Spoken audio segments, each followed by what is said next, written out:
Melo needed 2 big games here, only got 1. Just not good enough from the beginning of the game. The intensity of the game ramped up in a big-time way. And oddly enough, even though I didn't believe the Golden Knights actually matched the intensity of the game early in it, they ended up the beneficiary of it. And enough with this. We don't need any of this. It's not the ice that cost the Golden Knights today. It's the Golden Knights that cost the Golden Knights today. The Oilers were better. The Oilers played a better game than they have played, but it was the Golden Knights that cost the Golden Knights tonight. It's that simple. Like, it really is that simple. And to me, like, you're the beneficiary. You get the right side of these calls. And I may go through the 3 situations that happened with Hill. We'll see. But you wind up with 3 power plays out of it, right? You've got an opportunity. It's setting up like last game. It's there for you to get back in it, to get themselves in a position to make something happen, to turn this thing around the same way that they turned around the last game, to start pushing back, to start taking advantage of them having to switch up their lineup, to putting them in a position where they don't feel as comfortable on their own ice. And it just didn't happen. To me, the power play is simply execution. It just wasn't consistent enough. On the power play, it was a lot of trying to make the absolute perfect play, which I think Edmonton's actually suffering from as well. Stone wants that pass into Hurdle. Eichel wants that pass across the Dorofeev or Olofsson. Theodore doesn't really want to just rip one from the high slot. Everyone's looking for that perfect moment, and it just wasn't going to come. And then I think the other part was, with that intensity, with that level of where the game was, and the speed of the game, and the tenor of the game, and all of that, when there was a loose puck on the penalty or on the power plays, Vegas lost it every single time. Anytime there was a battle along the wall, anytime there was a stick battle out in front, anytime there was any situation where Vegas has been doing better in the last 2 games, they lost it. And to do that in this type of game, in this type of environment, when it's been ramped up the way that it was ramped up, can't happen. It just can't happen. And I was a little worried coming in. I did a couple of radio hits today, and I did a YouTube today, and I was basically asked the same thing every single time, which is kind of like, how did I expect this game to come or go? And I thought, for the most part, I thought you were going to get more out of Edmonton. I thought this potentially was going to be the best game Edmonton played in the series, and I think it was. But I also think it's the worst game the Golden Knights played in the series, and that's why we got our first lopsided game. That's why the Golden Knights really weren't in it the entire time. Like, maybe in the first period when they had all the power play chances, they're in it. But for the most part, the intensity level was brought up by them. So just look at straight off the top of the game. They're hitting, they're finishing checks, they're in it on board battles, they're playing at that cranked up level that they knew that they needed to play at. And Vegas did not. Now, Aiden Hill then takes the step and turns that game from whatever it was going to be into this crazy slugfest, this crazy after the whistle, got to stick up for each other, all of these things. And when you look at the plays that created this, the very first one is a situation where the puck is flipped up in the air and Hill grabs it. And Hyman comes in and kind of maybe moves him off to the side a little bit. Like, he's square. He might end up turning a little bit. Like, I don't think it was anything significant, anything massive, but he does touch him. Hill does not like when people touch him. And so he makes the decision in that moment, I'm going to punch back now.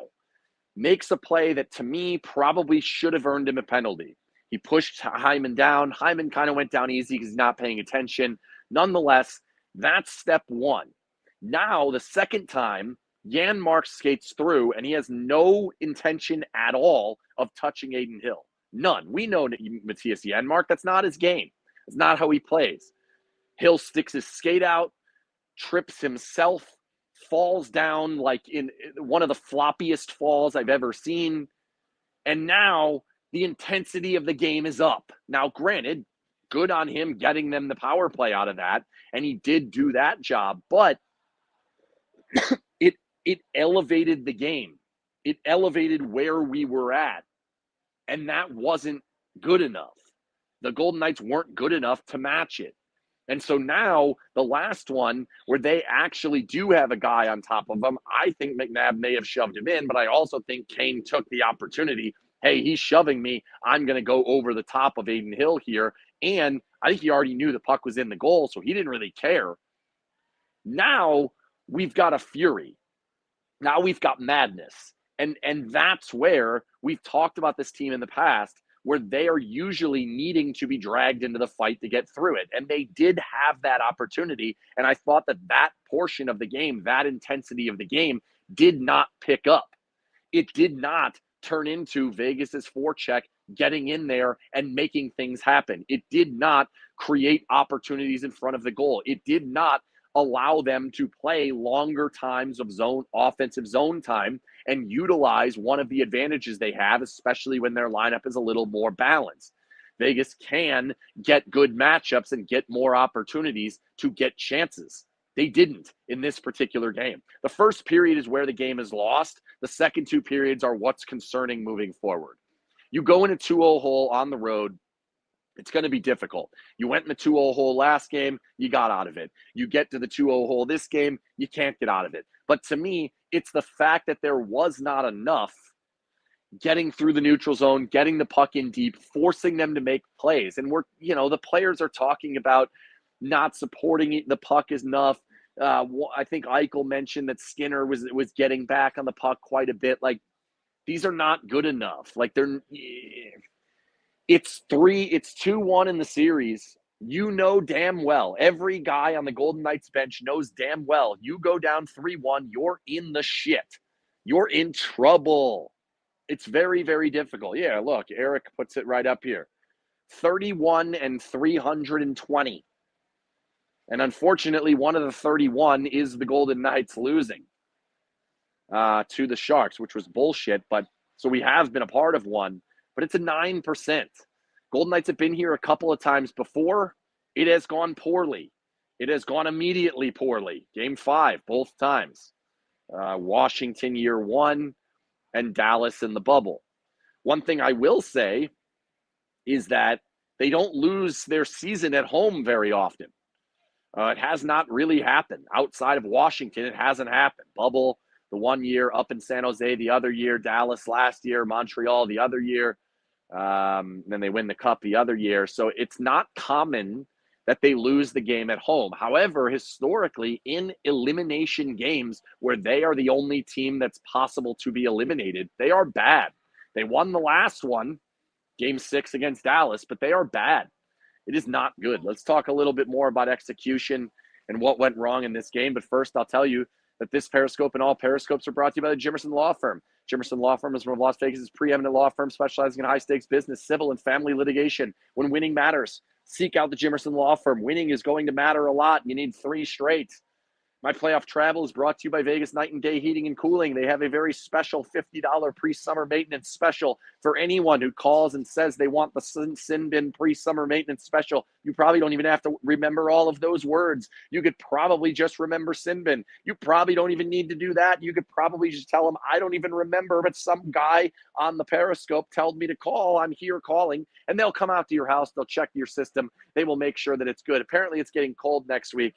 I don't know what that's all about. I come back and it gets cold. What a disaster. Can we get back to 100 degrees or 34 Celsius is what I've been told. I want it in the mid-30s is how I've been told to get Celsius. But go to vkdac.com. This is the 3rd consecutive year that they have sent me to every single playoff game. I hope they are sending me to more playoff games moving forward, because it would be disappointing if we only take 3 trips this time around, which is also the 3 trips we took last year all to Dallas. This time, at least, we got 2 cities, but we need more. vkdac.com. Execution. It started to me in the neutral zone. not in the defensive zone. I actually didn't think their exits were terrible. I thought that they were consistently getting the puck across the blue line, not as much carrying the puck out as we have seen in the last couple of games, which I do think turned into kind of the snowball rolling in the wrong direction. That's not really how it works, but you get my point. Once it got into the neutral zone, Edmonton was structured being above the Golden Knights more often than not. And because of that, there's a lot of dumping the puck in. And when the puck is dumped in, especially against a team that has some decent skaters, and this team does, and they have shown it a couple of different times in this series, and with Stetcher in the game as opposed to Emberson, and with their more balanced lineup where they have a few extra fast skaters on different lines, Kapanen in there instead of Arvidsson as well, I think can help. They had a little bit more speed. Because of that, the dump-ins have to be accurate. The commitment has to be good from the first forward to get there and jam the play up. And then the pressure behind has to be strong. It wasn't. It just wasn't there most of the night. And that's why almost always, by the time Vegas got it back, if they even did, which often they did not, at that moment that they got it back, that's where you started to see they're compact, passing lanes are jammed up. Basically, the only play is along the walls, back out to the point, and almost every single shot. Let's see. How many shots did defensemen have? 2 for Whitecloud, 1 for McNabb, 0 for Pietrangelo, 0 for Haig, 3 for Hannafin. That might not even be right. Yeah, 3 for Hannafin and 1 for Theodore. Most of them were blocked. Most of them, once the puck landed down out in front of the goalie, they moved it away quickly. Vegas's second chance offense was shit. Vegas's ability to win races to loose pucks was not good. Their puck support was the worst it's been in this series, probably the worst it's been in the 9-10, in the 10 playoff games to this point. It just wasn't good enough. And that's where I understand, a lot of the focus that I saw on social media, in the Discord, everywhere, some of the text messages I get, DMs, that type of thing, is that this team overpasses, that they're looking for the perfect opportunity, and that against a player like Stuart Skinner, you don't have to do that. And while that is accurate, part of the way that this team operates is that they take advantage of those extra passes by playing fast. They put you on your heels and they turn great opportunities into unbelievable opportunities, and that's how they finish a lot of their goals. That is the style of this team. That is how they play. It has to be there for this team to keep winning. It just does. The play that Carlson and Hannafin made, where Carlson turns it back up into the zone, gets it into Hannafin. Hannafin's got a grade A look directly at the goal in the slot. He passes it to the outside, who then fires it in Carlson. That's an extra pass. That's the type of play that needs to be made. Or not needs to be made. That's the type of play this team makes. They scored a lot of goals. I've been concerned all season long. Are they going to be able to score enough goals? Are they power play merchants in a postseason series? And we're seeing a little bit of that. Getting 0 against Stuart Skinner is bad. That's not good enough. But that style has to be there because that's how they play. That's how a lesser group of wingers, a non-superstars group of wingers, where they really don't have that elite goal scorer on the wing. Because of that, that's how you generate offense with this type of a group of team. That's how you get your defensemen into play. That's how you get that to be a team that doesn't have a ton of 40-goal scorers, or even any 40-goal scorers, or anyone who probably ever will score 40 goals, to score the third most goals in the NHL. So to me, that portion of it is all right. That's part of the game.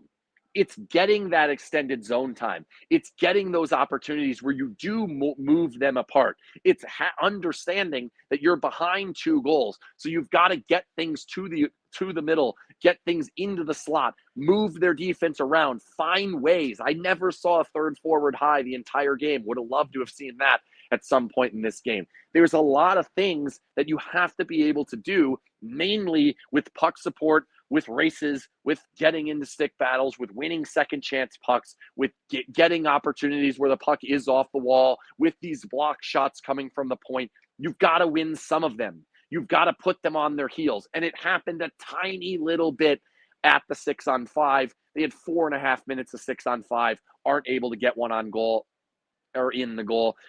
Not really good enough, but you saw a couple of times, specifically the one where the puck came out the other side to Wah. Like, that's the play that's there for them.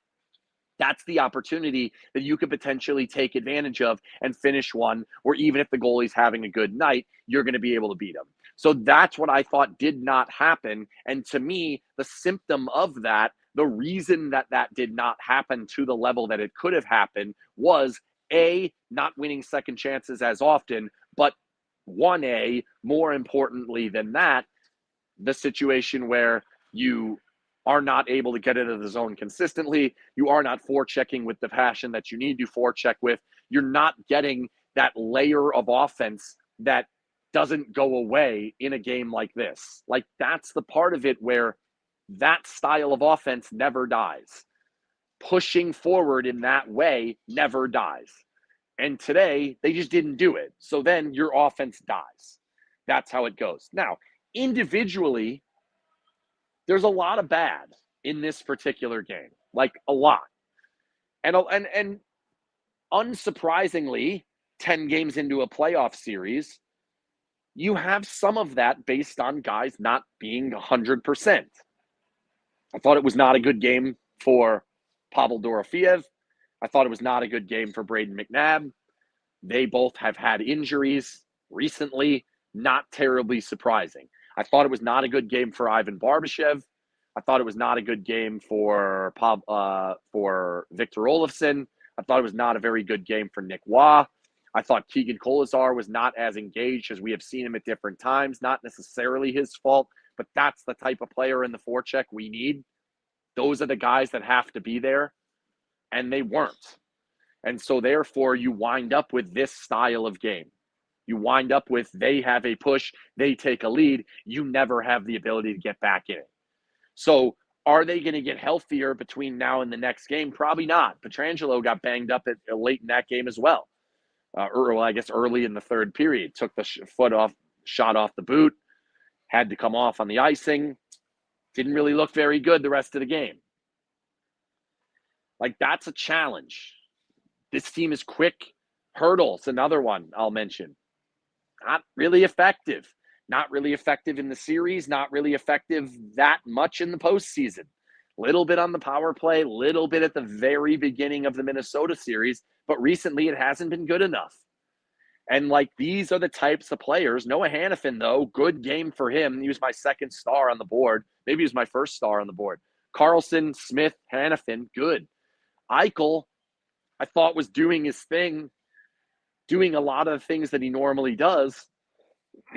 But I thought the surrounding pieces around him haven't been there. Stone did not have a particularly impactful game. Did not think he had a good game. And then you put Barbashev there, and that just hasn't worked.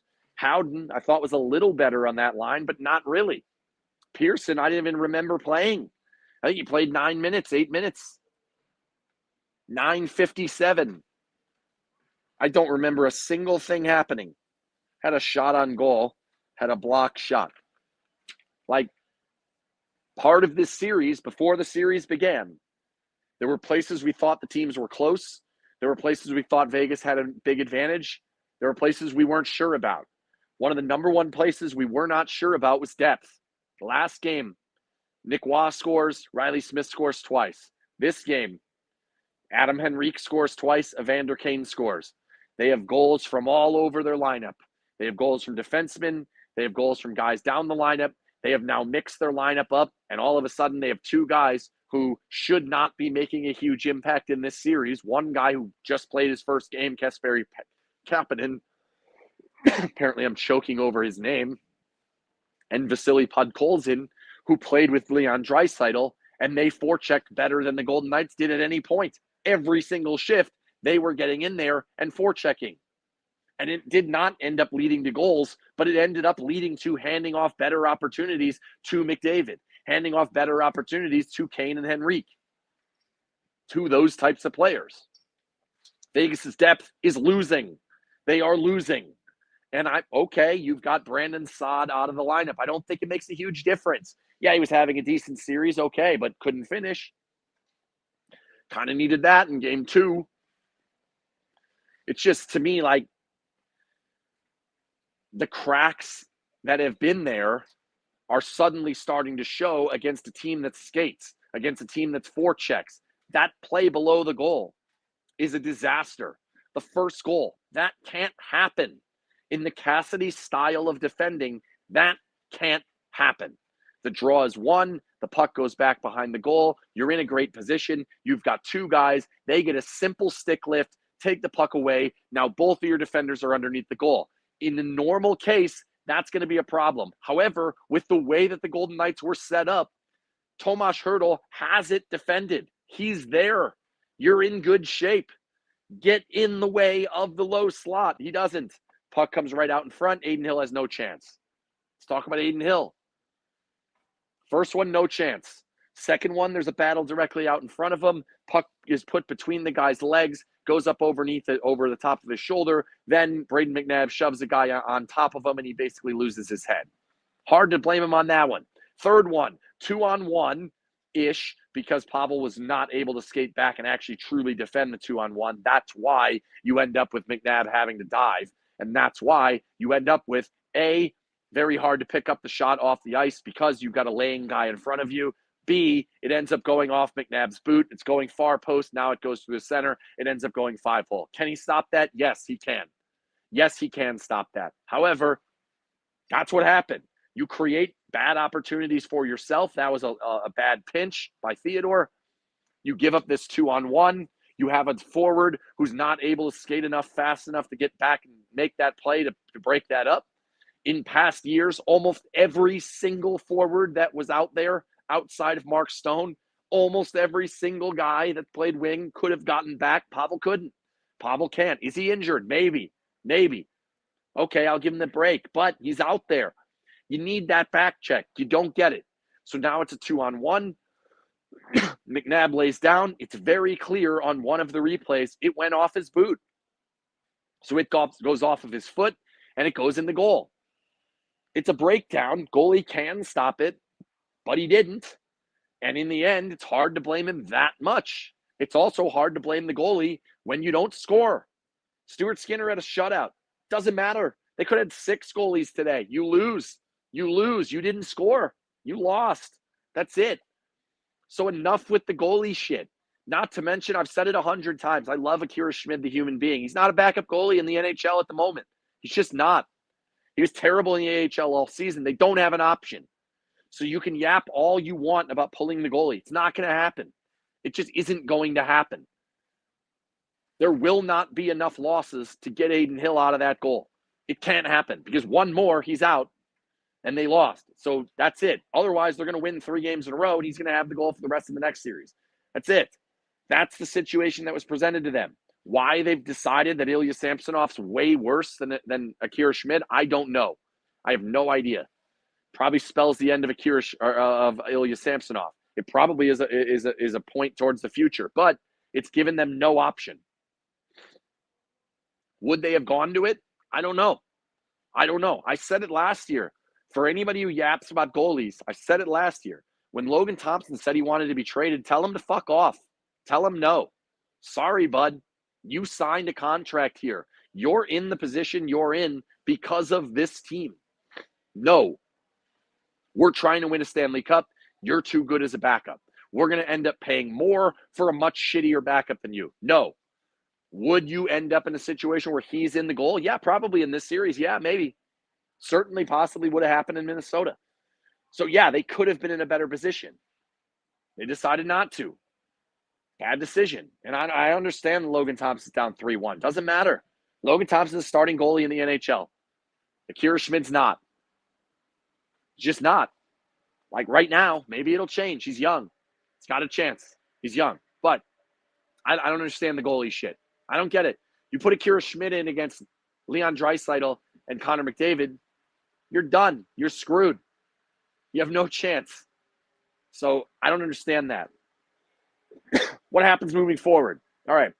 So Game 5's at home. Last change gets the Golden Knights' last change back.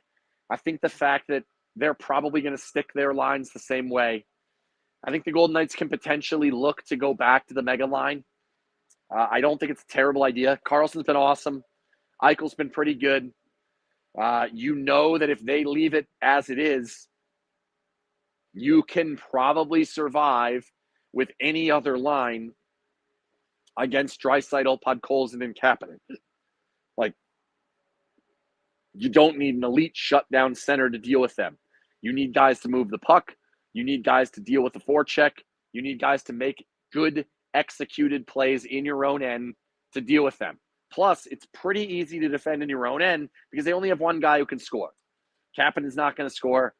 Podkolzin's not going to score. Yeah, you got to deal with their blue liners a little bit, and they have done that. Those guys will go to the front. You have to deal with that. But it's not McDavid and Draisaitl at home where you don't want to go to that top line. They might have to consider it. Either way, you're going to get a lot more Carlson on McDavid, which is good. I think he will do more. McDavid was unreal off the puck today. Not his best. Yeah, he did play in the playoffs. Didn't go very well. There's a reason that New Jersey's been looking for a goalie for years. Didn't go very well. McDavid was awesome off the puck. Not his best game on the puck. Not his best game offensively. He wasn't bad. He was good enough to create that 2-on-1 that Kane ends up scoring the goal. He just makes one little move and away they go. Like, that's it. But he's going to keep coming. He's going to keep doing things. He's going to keep having these no-look passes that Draisaitl gets the shot off. That could have been dangerous. With last change, you're in a better spot. However, if McNabb's not going to be at the level that he can be or should be at or needs to be at or has been at all year, I tweeted out the stats, plus 42 in the regular season. It's a minus 6 in the playoffs. It's a problem. Minus 6. When he's a minus, they lose, period. So do you want to now load him up with Theodore, who could be a little bit of a question mark, and that mutes some of the offense? Theodore offers offense. If you have Theodore playing a lot of the minutes against their best players, you're going to get some of the offense muted. So you're going to have to make that decision there. But I think, forecheck's a little bit easier at home. The energy in the building, sleeping in your own bed, getting in your own routine, going through all of that, not a goofy time that this game was played at 7:50 local time. Like, it'll be better. It should be better. The execution, I expect to be better. The start is the one that they got to figure out because it's been bad almost all year. Just hasn't happened enough where they've gotten off to the hot start, where they've taken advantage. The only real times it's happened, basically all of this postseason, is when someone gets smacked in the face and they get 4 minutes of power play. Like, aside from that, they aren't killing teams off the puck drop. That's a problem. Because I do believe you fall behind in Game 5, you're cooked. That's it. I think they're done. I do not believe that they can fall behind at all in Game 5. I do not believe that the way that the game is going to go, the way that the psyche of the team is at the moment, the way the psyche of the fan base is and how that building will be and what the understood the climb is going to have to be, I don't think it works. I just don't. I don't think you can go behind. So let's ask this one. How much can you place on Bruce for the slow starts? I don't. Like, I know people don't like to hear this, but here's the simple fact. It's 2025, and every single guy in the room is paid at least $750,000. Most of the guys in the room are multimillionaires. Most of the guys in the room have been here, have done that. This team has a shit ton of Stanley Cup champions. This team has everything you can ask intangibly to get good starts. What is he supposed to do? Go in and yell at them? The plan, the style, the way that they're supposed to play works. We've seen it. We know it worked in 2023. We know it worked to get a 2-0 lead We know it's worked to get a couple of good games in a row and find a way to win a game here. We know it worked against Minnesota earlier this year. They won the division. They were the third best team scoring in the league. They were the fifth or fourth, whatever, goals against. What do you want him to do? Go in there and scream at them? Go in there and give him the Bobby Knight impassioned speech? It's not going to happen. Herb Brooks, it's not going to happen. That's not real life nowadays because you're talking about millionaires. You're talking about these guys having to do it themselves. You cannot get 3 power plays in the first period and then say, well, the coach didn't tell us to score on them. No. You have some opportunity. You have it. Part of the problem is I think they're a slow team. I do not believe that they are a fast team. So early in games, when the other team is skating much faster than you, often you can be stuck in the mud. That's not on the coach. That's not on him to tell them, be faster. You can't. They have to execute better. And in many games, they have. In many games, they've had better starts. But slow starts are a problem. They basically have to draw a penalty or they don't get a good start. Like, that's basically how it's been. And yeah, could that be due to age? Yes, possibly. Could it be due to playing a lot of games in the past? Yeah, possibly. But Edmonton's played a bunch of games in the past as well, more than Vegas has. One more round, actually. Vegas played 4 rounds in 2023, 1 round in 2024. Edmonton played 2 in 2023 and 4 in 2025. 24. So they've actually played more. Granted, they had some of their guys injured. McDavid didn't play a lot down the stretch. Draisaitl didn't play a lot down the stretch. And I guess that's now you got to win 3 games in a row.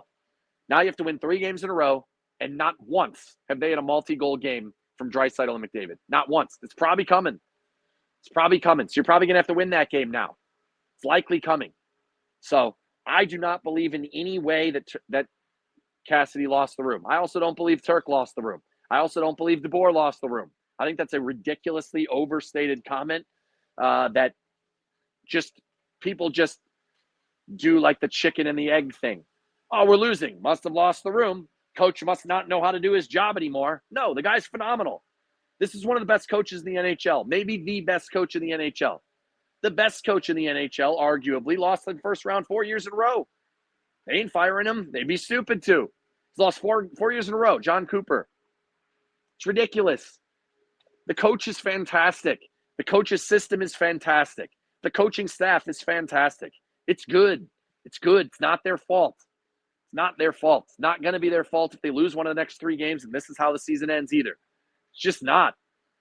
And if they fire Bruce Cassidy, it's going to be the dumbest mistake that they've ever made because he's going to go somewhere else and he's going to win a cup immediately because he's an excellent head coach. He's fantastic. They struggle on the forecheck. Do you blame that on speed or game plan? Mostly speed, a little bit of intensity. I don't think it's game plan. The game plan has worked. The game plan does allow them to play fast enough to get the forecheck going. The game plan has put themselves in a position to make some things happen. So I would say it's probably more roster construction. The wingers are slow. The wingers are not terribly impactful. Outside of Riley Smith, who's been great.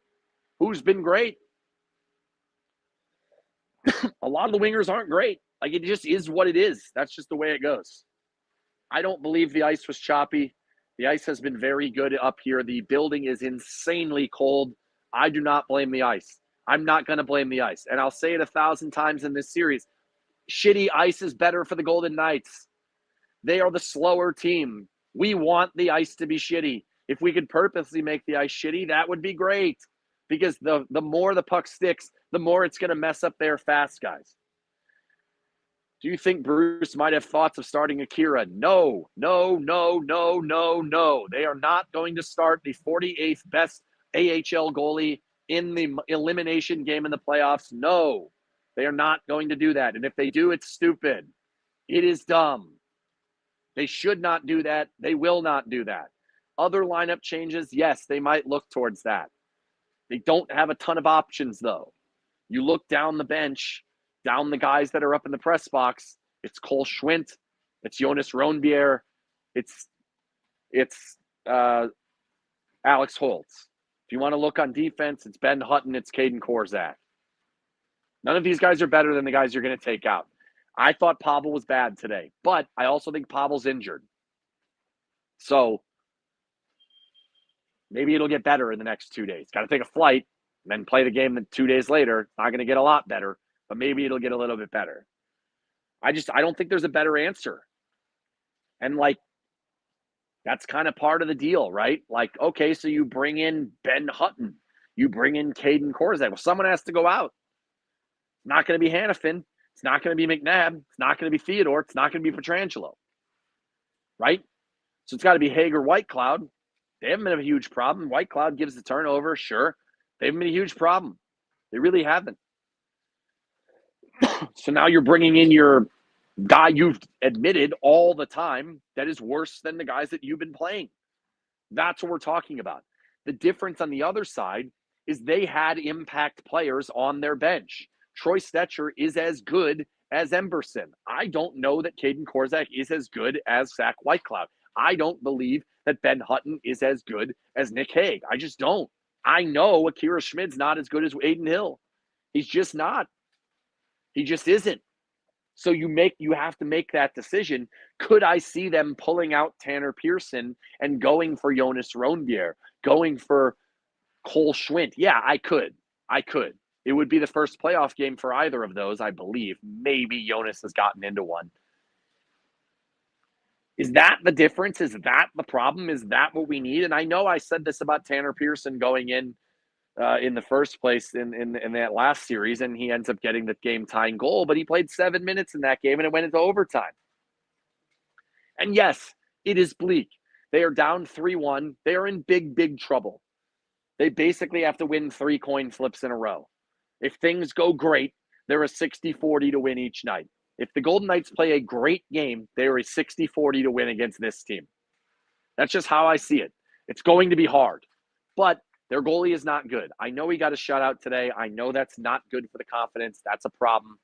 Not good for Vegas' confidence, right?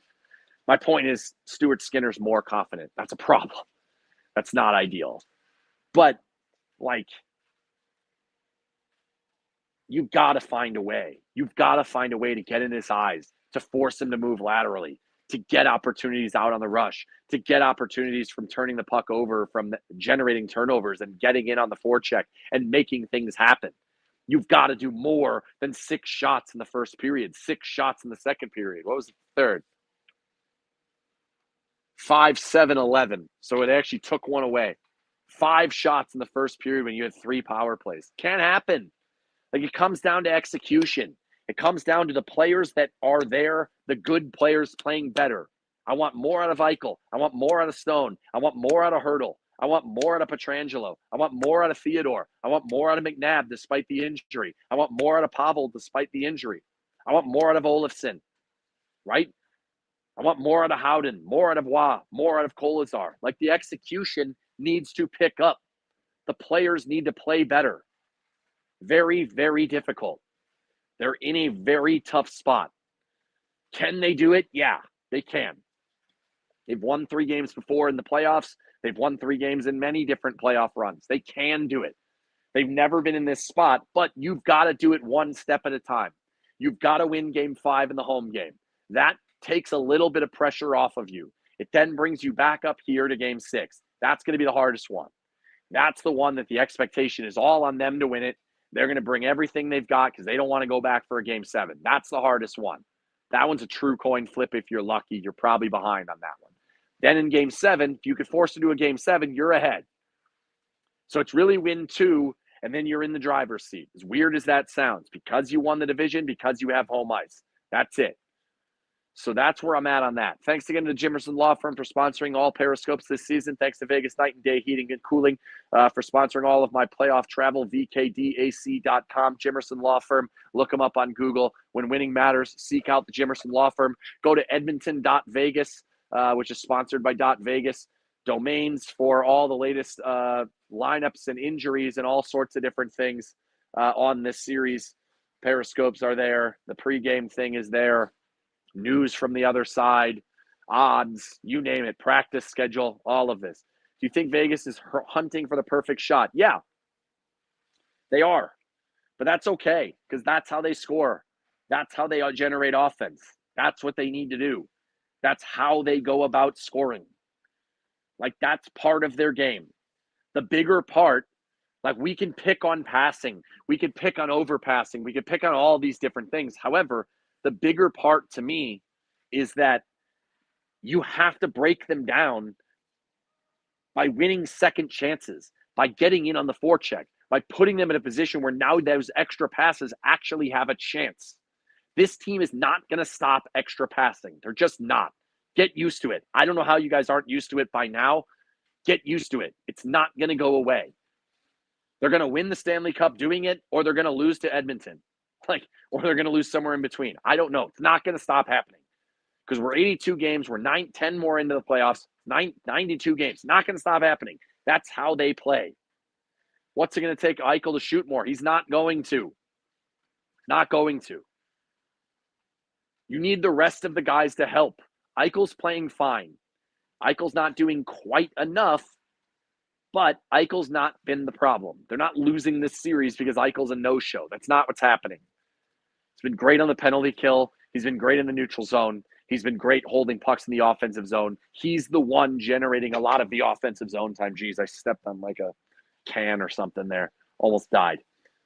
I just don't think it's his fault. He's not going to shoot. He's not a shoot first player. And to all of a sudden think that that's just going to pop up 700 games into his career or whatever, it's not going to happen.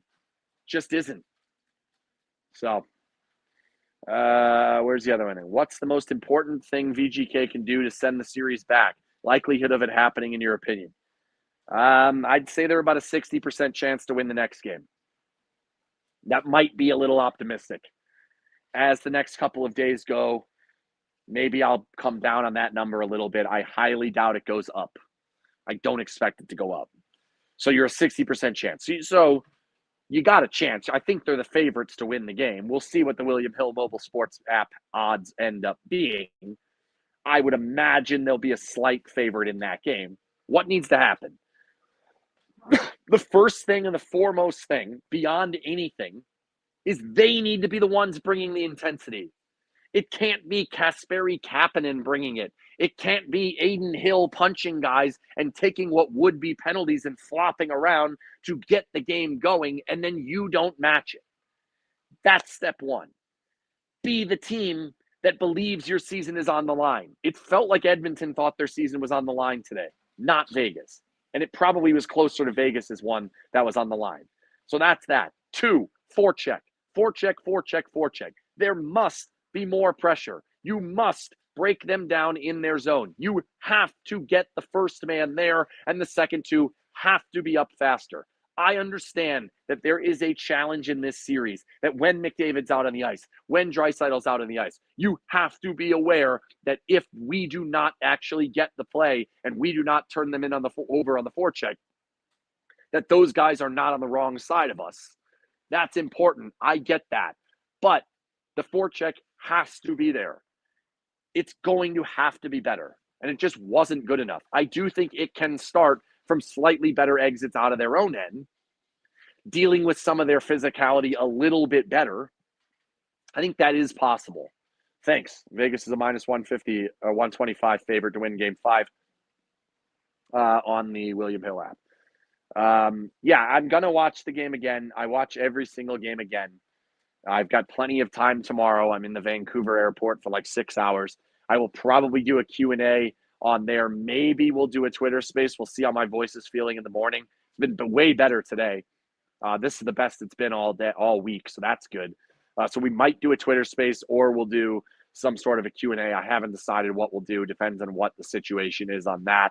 But there will be something while I'm sitting at the airport. Because I was going to go downtown, and then I looked downtown, and there's nothing really to do as a single dude with a giant backpack. So I'm like, what am I going to go do for 6 hours? So I'll end up being at the airport.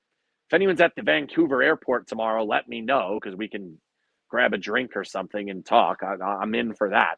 I don't know if that's going to happen. But Do I think they're dead? No. Do I think they're up against it? Yes. Yes. This is the deepest shit they've been in all season. It's not even close. It pales in comparison to 2-1 to Minnesota. And part of that is because this team's better. The team they're playing is better. The team they're playing is the reigning Western Conference champions. They went to Game 7. I'm talking single, meaning I'm by myself, not Miss Abby's gone. Miss Abby is waiting at home, going to take me out to dinner when we get there. I'm saying I'm an individual person. I guess if maybe I was single, maybe there would be more to do. I don't think I could even pull that off in 6 hours anyway. So I don't think I could pull it off in 6 days anyway. So let's not talk about that. They're up against it. You got to beat a great team 3 times in a row. But they've shown the ability to put themselves in a position to make Edmonton not play their best game. I thought this was closer to Edmonton's best game. It wasn't quite their best game, but it was closer. If they play like that, Vegas is going to have to play a hell of a lot better to beat them. But I think if Vegas plays a great game, Edmonton will not play a great game because that's part of it. So that's part of the way that it's going to go. Can it happen? Yes. Can they win Game 5? Absolutely. Then put the pressure on them up here. Maybe you're a 40-60 up here. Okay, it's going to be difficult to come back up here. We'll figure it out. We'll figure travel out. Vegas Night and Day Heating and Cooling's got the money to send me up here. We'll make it happen. Let's make it happen. That's step 1.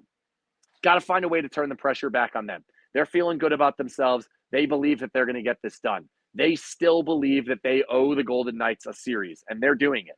They're showing that. And they showed that with their style of play to open up this game today. They showed that with their penalty killing. Vegas has to do it now. Like, that was a weird part of – thank you for this.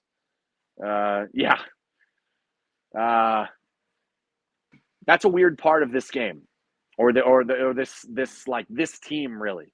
They haven't been in this situation too often. They haven't been in the situation where they have to get us against the world. We've got to be doing it all here.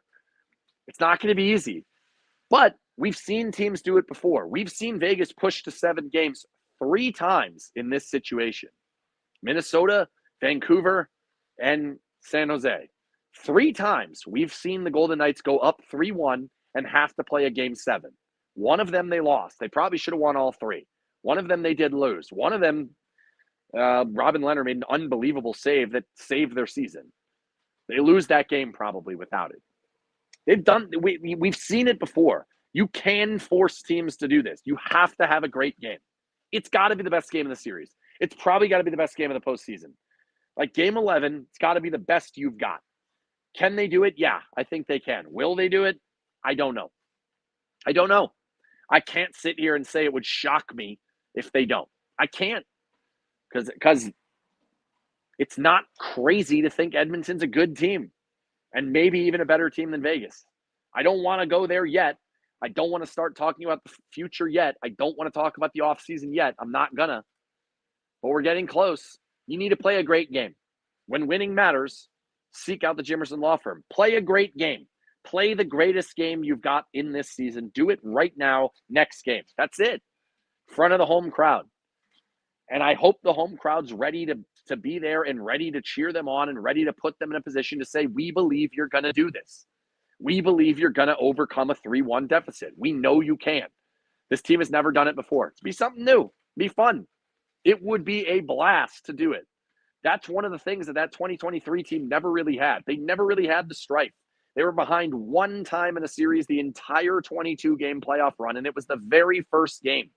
21 consecutive games they were tied or ahead in playoff series. They did not have a magical postseason overtime goal that won a series or a crazy game that won a series. Maybe this is the moment. Maybe this is the time to say, all right, we've never been here. Let's do it. What a better opponent it would be than to do it to this one. It would crush this city. It would crush them. So do it. So go out and do it. That's it. Good night.